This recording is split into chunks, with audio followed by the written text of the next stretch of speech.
بسم الله الرحمن الرحيم. إن الحمد لله نحمده ونستعينه ونستغفره ونعوذ بالله من شرور أنفسنا ومن سيئات أعمالنا. من يهده الله فلا مضل له ومن يضلله فلا هادي له. وأشهد أن لا إله إلا الله وحده لا شريك له وأشهد أن محمدا عبده ورسوله. يا أيها الذين آمنوا اتقوا الله حق تقاته ولا تموتن إلا وأنتم مسلمون. يا أيها الناس اتقوا ربكم الذي خلقكم من نفس واحدة وخلق منها زوجها وبث منهما رجالا كثيرا ونساء. واتقوا الله الذي تساءلون به والأرحام إن الله كان عليكم رقيبا. يا أيها الذين آمنوا اتقوا الله وقولوا قولا سديدا يصلح لكم أعمالكم ويغفر لكم ذنوبكم ومن يطع الله ورسوله فقد فاز فوزا عظيما. أما بعد فإن خير الحديث كتاب الله وخير الهدي هدي محمد صلى الله عليه وسلم وشر الأمور محدثاتها وكل محدثة بدعة وكل بدعة ضلالة وكل ضلالة في النار. أعوذ بالله من الشيطان الرجيم. بسم الله الرحمن الرحيم. الذي خلق الموت والحياة ليبلوكم أيكم أحسن عملا وهو العزيز الغفور.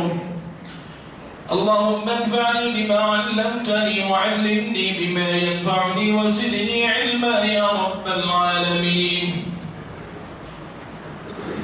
برادران اسلام، بزرگان دین، نوجوانان ملت اسلامیہ، پیارے بچوں، نوجوان ساتھیوں اور ملت کی قابل قدر پردہ نشین خواتین اسلام، ساری تعریفیں اللہ کے لیے لائق اور سزاوار ہیں جو کائنات کے چپے چپے اور ذرے ذرے کا مالک ہے. درود و سلام ہو اللہ کے تمام نبیوں پر، رسولوں، پیغمبروں پر، بالخصوص اس کے آخری نبی احمد مجتبی محمد مصطفیٰ صلی اللہ علیہ وسلم پر. محترم اسلامی بھائیوں، قرآن کریم بیان کرتا ہے فَكُلًّا أَخَذْنَا بِذَنبِهِ فَمِنْهُمْ مَنْ أَرْسَلْنَا عَلَيْهِ حَاصِبًا وَمِنْهُمْ مَنْ أَخَذَتْهُ الصَّيْحَةُ وَمِنْهُمْ مَنْ خَسَفْنَا بِهِ الْأَرْضَ وَمِنْهُمْ مَنْ أَغْرَقْنَا وَمَا كَانَ اللَّهُ لِيَظْلِمَهُمْ وَلَكِنْ كَانُوا أَنفُسَهُمْ يَظْلِمُونَ. قرآن کریم بیان کرتا ہے کہ اللہ تعالیٰ نے ذکر فرمایا کہ ہر ایک کو ہم نے اس کے گناہوں کی پاداش میں پکڑ لیا، گرفتار کر لیا. چنانچہ بعض کو ہم نے آدھیوں کے ذریعے سے ہلاک و برباد کیا تو بعض پر پتھریں ڈال کر کے عذاب کی شکل میں انہیں ہلاک و برباد کیا. بعض کو ہم نے زمین کے اندر دھسا دیا تو بعض کو ہم نے سمندروں میں ڈبو دیا تو بعض کو ہم نے آسمان سے چیخ کے ذریعے سے تباہ و برباد کر دیا. اللہ نے کہا کہ قرآن کریم میں کہ اللہ تعالیٰ ان پر ظلم نہیں کرنے والا تھا، وہ خود اپنے آپ پر ظلم کرتے تھے. انہوں نے گناہ کیا، گناہوں کا گھڑا جب بھر گیا تو ہم نے مختلف عذابات میں انہیں دوچار کیا. اسی طریقے سے قرآن کریم کے دوسرے مقام پر اللہ تعالیٰ یہ ارشاد فرماتا ہے وَمَا أَصَابَكُم مِّن مُّصِيبَةٍ فَبِمَا كَسَبَتْ أَيْدِيكُمْ کہ اے لوگوں، تمہاری زندگی میں جو مصیبتیں نازل ہوتی ہیں تمہارے اعمال کا نتیجہ ہوتی ہیں، تمہارے گناہوں کا بدلہ ہوتی ہیں جو کچھ تم مصیبتیں اپنی زندگی میں دیکھتے ہو. یہ 2 آیتیں، اور قرآن کریم میں ایسی کئی آیتیں ہیں جہاں اللہ تعالیٰ نے یہ ذکر فرمایا ہے کہ لوگوں کی زندگی میں تکلیفیں، مصیبتیں ان کے گناہوں کی وجہ سے نازل ہوتی ہیں۔ انسان جب گناہ کرتا ہے تو اس کی زندگی میں مصیبتیں اترتی ہیں، پریشانیاں اترتی ہیں۔ چنانچہ جب ان تفسیر اور ان ترجموں کو ایک انسان سنتا ہے تو اس کے ذہن میں یہ سوال پیدا ہوتا ہے۔ وہ سوال کیا ہے؟ اور وہی سوال آج کے جمعہ کا ٹاپک ہے، موضوع ہے۔ وہ سوال یہ ہے کہ جب اللہ نے ایسا بیان فرمایا ہے کہ مصیبتیں گناہوں کی وجہ سے آتی ہیں، تو پھر ایک مومن بندے کی زندگی میں مصیبتیں کیوں آتی ہیں؟ ایک نیک انسان کی زندگی میں مصیبتیں کیوں آتی ہیں؟ آخر اس کا کیا قصور ہے؟ اس کی زندگی میں پریشانیاں کیوں آتی ہیں؟ انشاءاللہ تعالی آج کے خطبہ جمعہ میں اسی سوال پر ہم گفتگو کریں گے کہ آخر جب اللہ نے یہ بیان فرمایا ہے، واضح کر دیا ہے کہ انسان کی زندگی میں جو پرابلمز آتے ہیں یہ اس کے اعمال کا نتیجہ ہوتے ہیں، تو پھر نیک لوگوں کی زندگی میں مصیبتیں کیوں آتی ہیں؟ مومنوں کی زندگی میں مصیبتیں کیوں آتی ہیں؟ قرآن کریم اس کا جواب دیتا ہے، 2 ٹوک میں اس کا جواب دیتا ہے، اور سب سے پہلا جواب ہے جسے یاد رکھنے کی ضرورت ہے۔ قرآن کریم کہتا ہے الذي خلق الموت والحیاة ليبلوکم ایکم احسن عملا، کہ اے لوگوں یہ دنیا راحت کی جگہ نہیں ہے، یہ دنیا سکون کی جگہ نہیں ہے، یہ دنیا قرار کی جگہ نہیں ہے۔ اللہ نے دنیا کو بنایا ہے تاکہ تمہاری آزمائش کر سکے۔ یہ دنیا آزمائش گاہ ہے، یہ دنیا امتحان گاہ ہے، اور اللہ کا قانون یہ ہے کہ جو بھی دنیا میں آتا ہے وہ آزمایا جاتا ہے۔ اسی قانون فطرت کے مطابق اللہ مومنوں کو بھی آزماتا ہے، مومنوں کی بھی آزمائش کرتا ہے، انہیں مصیبتوں میں گرفتار کرتا ہے، انہیں پریشانیوں میں گرفتار کرتا ہے۔ اور آپ جانتے ہیں کہ انسان کا ایمان جتنا بڑا ہوتا ہے اس کی زندگی میں مصیبتیں بھی اتنی ہی زیادہ آتی ہیں۔ آپ کا ایمان جس پیمانے کا ہے مصیبت بھی اسی پیمانے کی آتی ہے۔ آپ کا ایمان جس معیار کا ہے مصیبت بھی اسی معیار کی نازل ہوتی ہے۔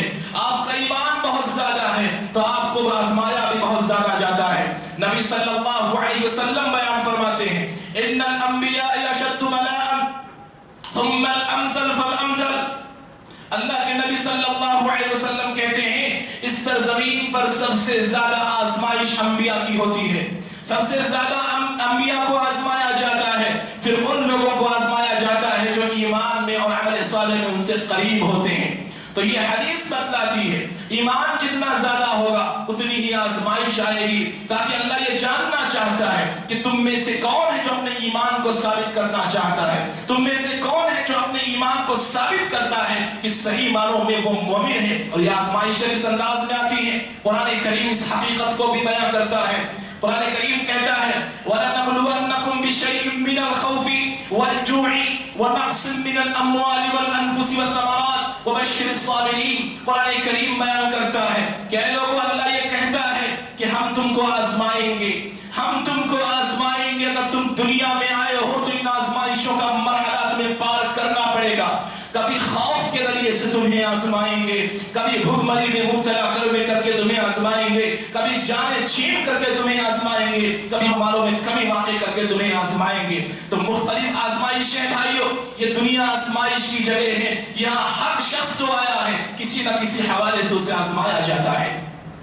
اور ایک حقیقت آپ یاد رکھیں کہ اللہ سبحانہ و تعالیٰ کی طرف سے جو آزمائشیں ہوتی ہیں وہ صرف شر کے ذریعے سے نہیں ہوتی، تکلیف کے ذریعے سے نہیں ہوتی، پریشانیوں کے ذریعے سے نہیں ہوتی، بلکہ خیر کے ذریعے سے بھی اللہ تعالیٰ آزماتا ہے، نیک اچھائی دے کر کے اللہ آزماتا ہے۔ قرآن کریم اس حقیقت کو بیان کرتا ہے وَنَبْلُوكُمْ بِالشَّرِّ وَالْخَيْرِ فِتْنَةً، کہ اے لوگوں تم نے یہ سمجھ رکھا ہے کہ تمہاری زندگی میں جو مصیبتیں ہیں بس یہی آزمائش ہے، تمہاری زندگی میں جو تکالیف ہے بس یہی آزمائش ہے، تمہاری یہ سوچ غلط ہے۔ سنو، میں شر کے ذریعے سے بھی آزماتا ہوں اور خیر کے ذریعے سے بھی آزماتا ہوں۔ تکلیفیں بھی آزمائش ہیں، اللہ اولاد دیتا ہے یہ بھی آزمائش ہے، اولاد چھینتا ہے یہ بھی آزمائش ہے، مال دیتا ہے یہ بھی آزمائش ہے، مال چھینتا ہے یہ بھی آزمائش ہے۔ خیر کے ذریعے سے بھی اللہ آزماتا ہے، بھلائی دے کر کے بھی آزماتا ہے اور بھلائی چھین کر کے بھی آزماتا ہے۔ علماء نے لکھا ہے کہ انسان کی آزمائش جب تکلیفوں کے ذریعے سے ہوتی ہے، انسانوں کی بڑی تعداد اس آزمائش کامیاب ہو جاتی ہے، کیونکہ انسان کے اوپر جب غموں کا پہاڑ ٹوٹتا ہے تو انسان اپنے رب کی طرف لوٹتا ہے۔ اسی لیے تکلیفوں کی آزمائش میں انسانوں کی بڑی تعداد ہے جو کامیاب ہوتی ہے، لیکن جب خیر کے ذریعے آزمایا جاتا ہے تو انسانوں کی بڑی تعداد ہے جو ناکام ہو جاتی ہے۔ کیونکہ انسان کو جب مال ملنے لگتا ہے، انسان کو جب خوشیاں ملنے لگتی ہیں، انسان کی زندگی میں جب خوشحالی آنے لگتی ہے تو اپنے رب کو بھول جاتا ہے، اور یہ بہت بڑی ناکامی ہے۔ انسانی تاریخ میں ایسی بے شمار مثالیں موجود ہیں کہ انسانوں کو جب خیر کے ذریعے سے آزمایا گیا تو وہ ناکام ٹھہرے، نامراد ٹھہرے۔ لہذا بھائیو یہ بات یاد رکھو کہ آپ کی زندگی میں تکلیفوں کا آنا صرف آزمائش نہیں ہے، آپ کی زندگی میں اگر خوشحالی آ رہی ہے تو یہ بھی بہت بڑی آزمائش ہے۔ تو یہ پہلی وجہ ہے کہ مومنوں کی زندگی میں مصیبتیں کیوں آتی ہیں، کیونکہ اللہ نے دنیا بنائی ہے آزمائش کے لیے۔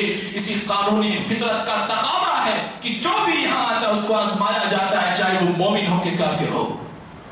اسی طریقے سے بھائیو دوسری اہم وجہ کہ ایک مومن بندے کی زندگی میں مصیبتیں کیوں آتی ہیں، قرآن و سنت کے مطالعے سے یہ پتہ چلتا ہے کہ اللہ تعالیٰ جب اپنے مومن بندے کے درجات کو بلند کرنا چاہتا ہے، اللہ تعالیٰ جو اپنے مومن بندے کو مقام بلند دینا چاہتا ہے تو اسے آزمائشوں میں مبتلا کرتا ہے، اس کی زندگی میں مصیبتیں نازل کرتا ہے، اس کی زندگی میں پریشانیاں نازل کرتا ہے۔ تو یہ کوئی نہ سمجھے، کوئی مومن بندہ یہ نہ سمجھے کہ اس کی زندگی میں جو تکلیفیں آ رہی ہیں عذاب کے طور پر آ رہی ہیں۔ اگر آپ صحیح معنوں میں مومن ہیں تو آپ یہ سمجھو کہ اللہ آپ کی مصیبتوں کے ذریعے سے اللہ تعالیٰ آپ کو درجات میں بلندی عطا کرنا چاہتا ہے، آپ کا مقام بلند کرنا چاہتا ہے، کیونکہ اللہ تعالیٰ یہ چاہتا ہے کہ میرا مومن بندہ ان مصیبتوں پر صبر کر کے اور درجات کے اندر بلند مقام حاصل کرے، اپنے آپ میں بلند مقام حاصل کرے۔ اللہ تعالیٰ اسی لیے مصیبتوں میں مومن بندوں کو مبتلا کرتا ہے۔ قرآن کریم میں اللہ تعالیٰ نے ایوب علیہ السلام کا تذکرہ کیا، جن کا واقعہ بارہا آپ نے سنا ہے۔ ایوب علیہ السلام کون ہیں؟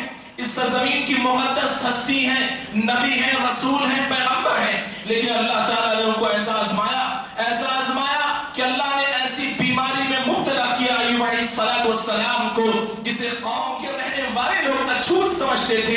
چنانچہ اللہ نے ایسی آزمائش میں مبتلا کر دیا کہ بیویاں چلی گئی، بچے ختم ہو گئے، مال تباہ و برباد ہو گئے، اور ایوب علیہ السلام تنے تنہا بچے ہوئے ہیں۔ اللہ نے ایسی آزمائش، آخر ایوب علیہ السلام کی کیا غلطی تھی، کیا قصور تھا، کیا خطا تھی ان کی، کیا گناہ تھا؟ وہ نبی تھے، معصوم عن الخطا تھے، اس کے باوجود اللہ نے آزمائش میں مبتلا کیا، اور ایسی آزمائش کہ 18 سال تک ایک مہلک بیماری میں ایوب علیہ السلام کو اللہ نے مبتلا کیا، گرفتار کیا، اور ایوب نے کیسا صبر کا مظاہرہ کیا، ایسے صبر کا مظاہرہ کیا کہ اللہ نے اب جب انعام دینے کا کہا، درجات میں بلندی کرنے کو کہا، تو قرآن کریم اس حقیقت کو بیان کرتا ہے فَنِعْمَ الْعَبْدُ۔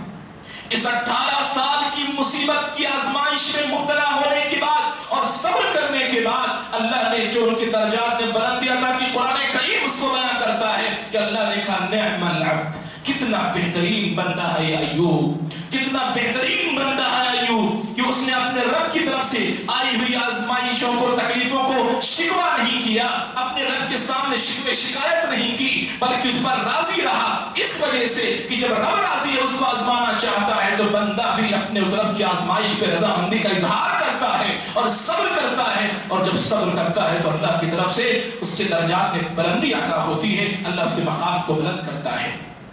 تو میرے بھائی یہ تکلیفیں، یہ مصیبتیں، یہ پریشانیاں، ان میں شکوے شکایت نہ کرو، اس میں حلال و حرام کی تمیز ختم کر کے اپنے آپ کو صراط مستقیم سے گمراہ کرنے کی کوشش نہ کرو، اس میں تقدیر کو گالی نہ دو، بلکہ یہ بہترین موقع ہے اپنے رب سے قریب ہونے کا، تکلیف کا یہ مرحلہ بہترین موقع ہے اپنے آپ کو ثابت کرنے کا، اپنے ایمان کو ثابت کرنے کا، اپنے رب کا تقرب حاصل کرنے کا، رب کی رضا جوئی حاصل کرنے کی، رب کی خوشی حاصل کرنے کا ایک بہترین موقع ہے۔ اس موقع کو کبھی گواؤ نہیں، جب تکلیف آئے تو یہ سمجھو کہ اللہ تعالیٰ سے قریب ہونے کا بہترین موقع اللہ نے آپ کو عطا کیا ہے۔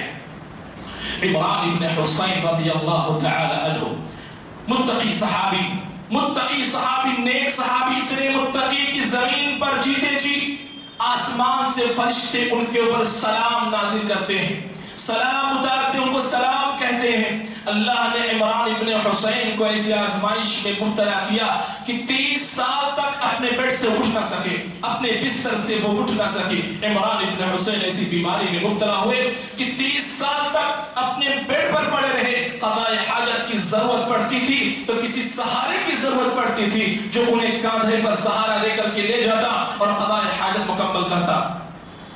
چنانچہ لوگ آتے تھے، عمران ابن حسین کی عیادت کے لیے آتے تھے، کچھ لوگ آئے اور زار و قطار رونے لگے۔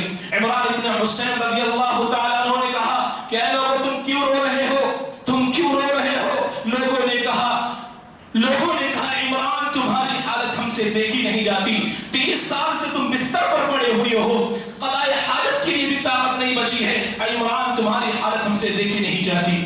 عمران ابن حسین کا جواب سنیے، مومن بندے کا یہی جذبہ، یہی حوصلہ ہونا چاہیے اور اللہ کے تئیں یہی حسن ظن ہونا چاہیے۔ عمران ابن حسین رضی اللہ تعالیٰ عنہ کہتے ہیں لوگوں، اللہ نے مجھے آزمانا چاہا ہے، اللہ کی چاہت ہے کہ میری آزمائش کرے اور میری بھی وہی چاہت ہے جو میرے رب کی چاہت ہے۔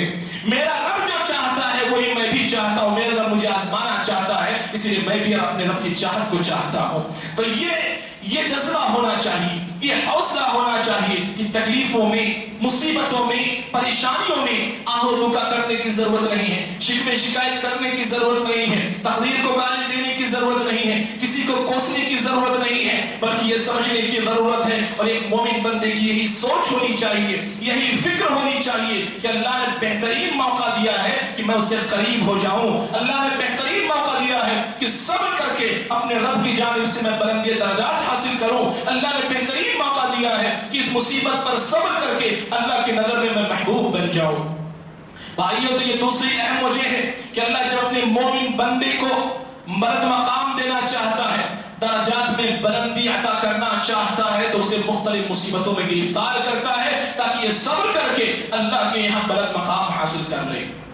اسی طریقے سے ایک تیسری اہم وجہ کہ اللہ سبحانہ و تعالیٰ جب اپنے بندے کی زندگی میں انعام دینا چاہتا ہے، اپنے بندے کو نوازنا چاہتا ہے، اپنے مومن بندے کی زندگی میں نعمتیں اتارنا چاہتا ہے تو اللہ اسے مصیبتوں میں گرفتار کرتا ہے، مصیبتوں میں گرفتار کرتا، اس کی آزمائش کرتا ہے تاکہ ان آزمائشوں پر صبر کرے اور اللہ کی جانب سے نعمتیں اس کی زندگی میں نازل ہوں۔ قرآن کریم بیان کرتا ہے ان اللہ مع الصابرین، کہ اللہ تعالیٰ کی مدد ہوتی ہے صبر کرنے والوں کے ساتھ، اور یہ مومن بندے وہ ہیں جو صبر کرتے ہیں اور اللہ نے مصیبتوں میں مبتلا ہی اس لیے کرتا ہے کہ جب یہ مصیبتوں پر صبر کریں گے تو اللہ کی جانب سے مدد نازل ہوگی، اللہ کی جانب سے خاص نصرتیں آئیں گی، سعادتیں اس کی زندگی میں آئیں گی، رحمتیں اس کی زندگی میں آئیں گی، اور اللہ جو اپنے مومن ان بندوں کو دینا شروع کرتا بھائیو جو صبر کرنے والے ہیں تو بے انتہا دیتا ہے، بے حساب دیتا ہے۔ قرآن کریم اس کو بھی بیان کرتا ہے وَإِنَّمَا يُوَفَّى الصَّابِرُونَ أَجْرَهُمْ بِغَيْرِ حِسَاب، وہ مومن بندے جو آنے والی تکلیفوں پر صبر کرتے ہیں تو اللہ بدلے میں ان کو بے انتہا اجر و حساب دیتا ہے۔ اور سنن ترمذی کی روایت نبی صلی اللہ علیہ وسلم بیان فرماتے ہیں کہ کل قیامت کے دن ان مصیبت زدہ لوگوں کو اللہ اتنا نوازے گا، اتنا دے گا، اتنا دے گا کہ وہ لوگ جو دنیا میں خیر و عافیت سے تھے، کبھی مصیبت کا چہرہ دیکھا نہیں، وہ اس دن تمنا کریں گے اے کاش دنیا میں ہم بھی مصیبت زدہ ہوتے، ہمیں بھی مصیبتیں آتی، ہم بھی تکلیف میں گرفتار ہوتے، ہمیں بھی آزمایا جاتا، اے کاش دنیا میں ہمارے جسم کے ٹکڑے ٹکڑے ہو گئے ہوتے تو اللہ آج بھی ہمیں یہاں نوازتا جس طریقے سے ان مومن بندوں کو نواز رہا ہے۔ تو اللہ تعالیٰ ایک اہم وجہ، ایک اہم مقصد یہ بھی ہے کہ جب اپنے مومن بندوں کو عطا کرنا چاہتا ہے، اپنے مومن بندوں کو انعام دینا چاہتا ہے تو ان کو مختلف مصیبتوں میں مبتلا کر کے ان کو یہ موقع دیتا ہے کہ اے میرے بندو، تم نے بہت اچھے اعمال کر لیے ہیں، تم نے اعمال صالحہ انجام دے دیے ہیں، اب ان مصیبتوں پر صبر کرو اور میری جانب سے انعام لے کر کے جاؤ۔ یہ اللہ رب العالمین کا بہت بڑا احسان اس کے مومن بندوں کے اوپر۔ اسی طریقے سے بھائیوں ایک اہم وجہ اور ایک اہم مقصد یہ بھی ہے کہ اللہ تعالیٰ اپنے مومن بندوں کو ان کے گناہوں کو معاف کرنا چاہتا ہے۔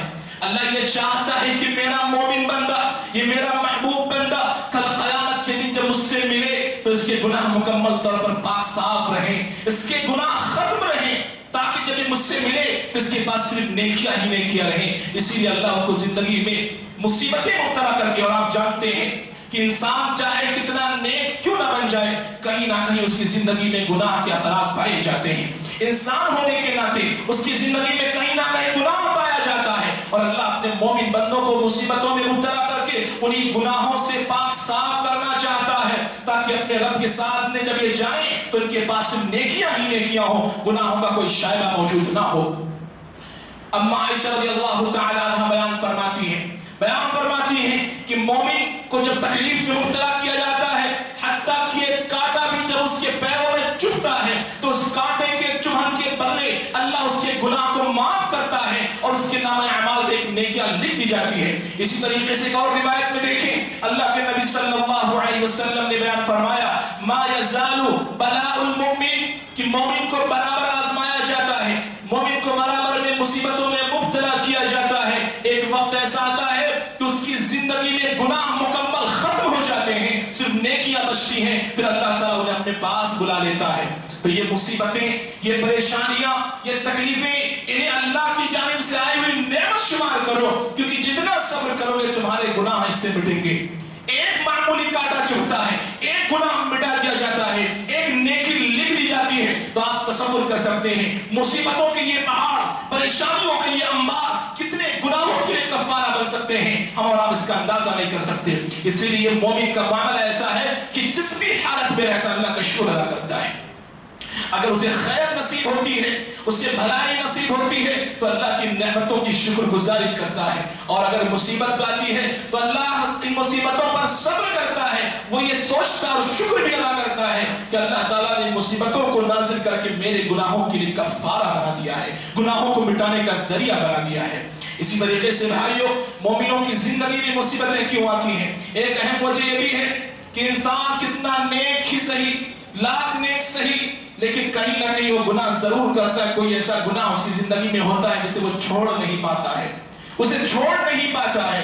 اللہ مصیبت نازل کر کے اسے باخبر کرنا چاہتا ہے، اسے ہوشیار کرنا چاہتا ہے کہ اے میرے مومن بندے، اے میرے مومن بندے، تو میرا محبوب ہے لیکن تیری زندگی میں کہیں نہ کہیں کوئی گناہ موجود ہے. چنانچہ جب مومن بندے کی زندگی میں مصیبت اترتی ہے، مصیبت نازل ہوتی ہے تو یہ سوچنے پر مجبور ہو جاتا ہے یہ مصیبت ہونا میرے کسی گناہ کی وجہ سے نازل ہوئی ہے. پھر اپنے گناہوں پر وہ توبہ کرتا ہے، استغفار کرتا ہے، اللہ تعالیٰ سے دعا کرتا ہے پروردگار یہ مصیبت اگر کسی گناہ کی وجہ سے آئی ہوئی ہے تو اللہ اس گناہ کو مجھ سے دور کر دے، مجھے اس گناہوں سے محفوظ کر دے. تو یہ بھی اللہ رب العالمین کی جانب سے بھائیوں بہت بڑی نعمت ہوتی ہے کہ مصیبتیں آئیں اور بندہ باخبر ہو جائے، چوکنا ہو جائے کہ اللہ کی مصیبت آئی ہے تو ہونا تیری زندگی میں کوئی گناہ ہے اور اللہ تعالیٰ اس کے ذریعے سے اپنے مومن بندے کو باخبر کرنا چاہتا ہے. اسی طریقے سے اللہ سبحانہ و تعالیٰ یہ بھی دکھلانا چاہتا اپنے مومن بندے کو، اپنے مومن بندے کو یہ بھی بتلانا چاہتا ہے کہ تمہاری زندگی میں تمہارا کون اپنا ہے کون پرایا ہے. مصیبتیں جب اترتی ہیں تو وہی لوگ اپنے ساتھ ہوتے ہیں جو مخلص ہوتے ہیں، وہی لوگ اپنے ساتھ ہوتے ہیں جو دل کے رشتہ دار ہوتے ہیں. اور جب امیری آتی ہے تو ہر ایرا ہمارے چاروں طرف گردش کرنے لگتا ہے، ہر شخص ہم سے اپنے رشتے داری جوڑنے لگتا ہے. اللہ انسانوں کو یہ بتانا چاہتا ہے کہ یہ جو تمہارے رشتے دار بنے بیٹھے ہیں ان میں کون مفاد پرست ہے اور کون دل سے تمہیں تمہارا ساتھ نبھانا چاہتا ہے، کون دل سے تمہیں چاہتا ہے اور کون تمہارے پیسوں سے تمہیں چاہتا ہے. یہ مصیبتیں نازل کر کے اللہ مومنوں کو یہ موقع دیتا ہے کہ تم فرق کر سکو کہ تمہارے رشتے داروں میں کون مفاد پرست ہے اور تمہارے رشتے داروں میں کون تمہارے لیے سچی محبت رکھتا ہے، سچے دل میں سچی محبت رکھتا ہے. اللہ تعالیٰ اس کے ذریعے سے بھی مومنوں کو فائدہ پہنچانا چاہتا ہے. بھائیوں اس کے علاوہ اور بہت سارے وجوہات اور مقاصد اور حکمتیں ہو سکتی ہیں، اس کا علم اللہ رب العالمین کو ہے، لیکن ہمیں اور آپ کو چاہیے کہ ان چیزوں پر شکوہ نہ کریں، ان چیزوں پر شکوہ نہ کریں، تقدیر کو گالی نہیں دیں، اللہ رب العالمین کے بارے میں بدظن نہ ہو، اللہ کے بارے میں حسن ظن رکھیں، اچھا گمان رکھیں، اللہ تعالیٰ سے امید رکھیں کہ جو کچھ ہماری زندگی میں اترتی ہیں، جو کچھ ہماری زندگی میں نازل ہوتی ہیں یہ اللہ کی مصلحت ہے، اللہ کی حکمت ہے. اور اپنی زندگی کا جائزہ لیتے رہیں کہ ہمارا ایمان کس پیمانے کا ہے، ہمارا اسلام کس پیمانے کا ہے، ہمارا تقوی کس پیمانے کا ہے، ہمارا رشتہ قرآن و سنت سے کس پیمانے کا ہے. اپنی زندگی کا جائزہ بھی لیتے رہیں اور اپنی زندگی کا محاسبہ بھی کرتے رہیں. اور ایک واقعہ میں نقل کر کے اپنی بات ختم کرتا ہوں. ایک واقعہ سلف میں کسی کا واقعہ ہے. ان کے پاس ایک آدمی آیا، اور بہت ساری شکایتیں لے کر کے آیا، شکایتوں کا انبار لے کر کے آیا کہ میری زندگی میں فلاں شکایتیں ہیں، فلاں پریشانی ہے، فلاں مصیبت ہے، فلاں تکلیف ہے، اللہ میرے ساتھ ایسا کیوں کر رہا ہے؟ آخر میرا گناہ کیا ہے؟ میرا قصور کیا ہے؟ تقدیر کو بھی گالی دے رہا تھا، تقدیر کا بھی شکوہ کر رہا تھا، یہ مصیبتیں ہیں، یہ پریشانیاں ہیں، دقتیں ہیں، بیماریوں میں مبتلا ہو، مال کی کمی ہے، اولاد کی کمی ہے، مختلف شکایتیں لے کر کے عالم دین کے پاس پہنچا۔ عالم دین نے اس سے کہا، اے بندے خدا، تیری زندگی میں اتنی ساری نعمتیں ہیں، اس کے باوجود تو شکوے کر رہا ہے، شکایتیں کر رہا ہے، اللہ تعالیٰ کے بارے میں بدظن ہو رہا ہے۔ تیری یہ جو دائیں آنکھ ہے، اسے تم مجھے دے دے، میں 1,00,000 درہم تجھے دیتا ہوں۔ یہ بائیں آنکھ ہے، اسے مجھے دے دے، 1,000,000 درہم تجھے دیتا ہوں۔ یہ دایاں ہاتھ ہے، یہ مجھے دے دے، 1,00,000 درہم تجھے دیتا ہوں۔ یہ بایاں ہاتھ ہے، مجھے دے دے، میں کروڑوں کا درہم تجھے دیتا ہوں۔ وہ کہتا نہیں دوں گا۔ عالم دین کہتے ہیں، ارے بندے خدا، یہ ظالم انسان لاکھوں کروڑوں کی نعمتوں میں جی رہا ہے، پھر بھی اللہ سے شکوہ کر رہا ہے، شکایتیں کر رہا ہے، تقدیر کو گالی دے رہا ہے۔ تیرے پاس لاکھوں کی نعمتیں موجود ہیں، کروڑوں کی نعمتیں موجود ہیں، اس کے باوجود شکر کرنے کے بجائے تو شکوے کر رہا ہے، شکایت کر رہا ہے۔ جتنے کا تم مستحق ہے اس سے زیادہ تجھے دے رہا ہے اللہ تعالیٰ، جتنے کا تم لائق ہے اس سے زیادہ نواز رہا ہے، جتنے کا تو قابل ہے اس سے زیادہ تیری زندگی میں نواز رہا ہے، اس کے باوجود تو اللہ کو گالی دے رہا ہے، تقدیر کا شکوہ کر رہا ہے۔ بھائی واقعات سے عبرت و نصیحت حاصل کرنے کی ضرورت ہے۔ قرآن کریم بیان کرتا ہے، وَإِن تَعُدُّوا نعمت اللہ لا تحصوها۔ اے لوگو، اگر اپنی زندگی میں غور و فکر کرو، اللہ کی اتنی نعمتیں تمہاری زندگی میں ہیں، شمار کرنا چاہو 60 سال کی زندگی ختم ہو جائے گی۔ 60 سال کی زندگی کے ہر سیکنڈ کو ایک ایک نعمت کے ساتھ کاؤنٹ کرو، پوری زندگی ختم ہو جائے گی، پر تمہاری ایک اکیلی کی زندگی میں اللہ کی دی ہوئی نعمتیں ختم نہیں ہو سکتی ہیں۔ یہ اللہ تعالیٰ کا کتنا بڑا انعام ہے۔ شکوہ شکایت کرنے کے بجائے صبر کر کے بہترین موقع سمجھو کہ تکلیفیں، یہ مصیبتوں کا مرحلہ اللہ کی جانب سے، یہ گولڈن اپورچونٹی ہے، یہ سنہرا موقع اللہ مجھے اور اپنے قریب کرنا چاہتا ہے، اسی لیے مصیبتیں نازل کرتا ہے۔ اللہ میرے گناہوں کو مٹانا چاہتا ہے، اسی لیے مصیبتیں نازل کرتا ہے۔ اللہ درجات میں بلندی کرنا چاہتا ہے، اسی لیے مصیبتیں نازل کرتا ہے۔ اللہ یہ چاہتا ہے کہ اپنے مومن بندے کو گناہوں سے پاک صاف کر دوں، اسی لیے مصیبتیں نازل کرتا ہے۔ ان حقائق کو ہمیشہ یاد رکھو۔ یہ حقائق، یہ باتیں جب تک یاد رہیں گی تب تک اللہ کے تعلق سے حسن ظن باقی رہے گا، اور نعمتوں پر شکر گزاری کا جذبہ پیدا کرو، اور تکلیفوں پر صبر کرنے کا جذبہ پیدا کرو۔ دنیا بھی کامیاب ہوگی اور آخرت بھی کامیاب ہوگی۔ اللہ سبحانہ و تعالی ہم تمام لوگوں کو نعمتوں پر شکر گزاری کرنے والا بنائے۔ اللہ رب العالمین تکلیفوں پر صبر کرنے والا بنائے۔ پروردگار عالم اللہ کی دی ہوئی نعمتوں کو یاد کرنے اور اللہ رب العالمین کی بتلائے ہوئے راستے پر چلنے کی توفیق عطا فرمائے۔ اللہ سبحانہ و تعالی جب تک دنیا میں رکھے، کتاب و سنت پر باقی رکھ، جو ہمارا خاتمہ ہو تو ایمان بالخیر پر ہو۔ صلی اللہ علی خیر خلقہ محمد وعلی آلہ وصحبہ اجمعین برحمتک یا ارحم الراحمین۔